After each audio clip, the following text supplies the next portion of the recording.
Janshakti news, निर्भीड व निपक्ष बातम्यांचं खुलं व्यासपीठ। द जनशक्ती न्यूज मध्ये आपल्या सर्वांचं स्वागत। भिलवडीच्या विकासाला गती। आमदार डॉक्टर विश्वजित कदम यांच्या शुभ हस्ते 1,45,00,000 विविध विकास कामांचे लोकार्पण व भूमिपूजन। भिलवडी तालुका पोलूस गावाच्या सर्वांगीण विकासाला चालना देणारा महत्त्वपूर्ण सोहळा आज शुक्रवार दिनांक 9 जानेवारी 2026 रोजी उत्साहपूर्ण वातावरणात पार पडला।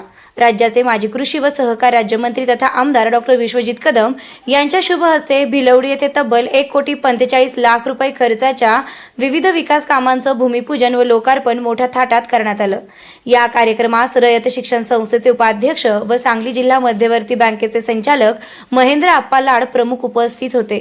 त्यांच्या उपस्थितीमुळे या कार्यक्रमाला विशेष महत्त्व प्राप्त झाले। भिलवडी ग्रामपंचायत हद्दीतील नागरिकांच्या मूलभूत सुविधांसाठी राबविण्यात येणाऱ्या या विकास कामांमध्ये सांडपाणी व्यवस्थापन प्रकल्प 50 लाख, पंचशील नगर शिवाजी लिफ्ट कॉर्नर ते बिरोबा मंदिर रस्ता डांबरीकरण 15 लाख, पांढरी मस्जिद येथे सभामंडप बांधकाम 10 लाख, वॉर्ड क्रमांक 6 मधील रस्ते व गटार कामे 15 लाख, कांबळे वस्ती दत्तनगर वारे वस्ती मोरे वस्ती येथे बंदिस्त गटार व रस्ता कामे तसेच महबूब इनामदार शेत ते केळकर शेत व धोंडीराम पालखे शेत ते शीतल मोकाशी शेत रस्त्याचे डांबरीकरण खडीकरण आदी कामांचा समावेश आहे। या विकास कामांमुळे गावातील नागरी सुविधा अधिक सक्षम होणार असून ग्रामीण भागाच्या पायाभूत विकासाला मोठा हातभार लागणार आहे। यावेळी बोलताना आमदार डॉक्टर विश्वजित कदम यांनी भिलवडी गावाच्या विकासासाठी भविष्यातही निधी कमी पडू दिला जाणार नाही असे आश्वासन दिले।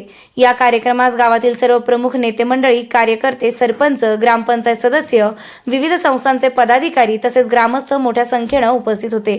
संपूर्ण कार्यक्रमात आनंद, उत्साह आणि विकासाभिमुख वातावरण पाहायला मिळाले। पूर्ण गावाचं काम पूर्ण झालेलं होतं आणि माननीय बाळासाहेबांच्या माध्यमातून जे साहेबांच्या विचारांचा वसाने वारसा घेऊन कार्यरत आहेत, आज ह्या निमित्तानं भिलवडी गावाचं पूर्ण जवळपास काम पूर्णत्वास जाते। आम्हाला सर्वांना अतिशय आनंद आहे आणि ह्या निमित्तानं दत्तनगर आणि संपूर्ण जो आपला प्रभाग आहे बाळासाहेबांच्या पाठीमागे आज अखेर होता, ह्याही ताकदीने ह्याच पुढे राहील। मी असं त्यांना या वतीनं एक आश्वासित करतो आणि बाळासाहेबांवर आपलं प्रेम असंच आहे, ते असंच राहील असं मी त्यांना खात्री देतो। धन्यवाद।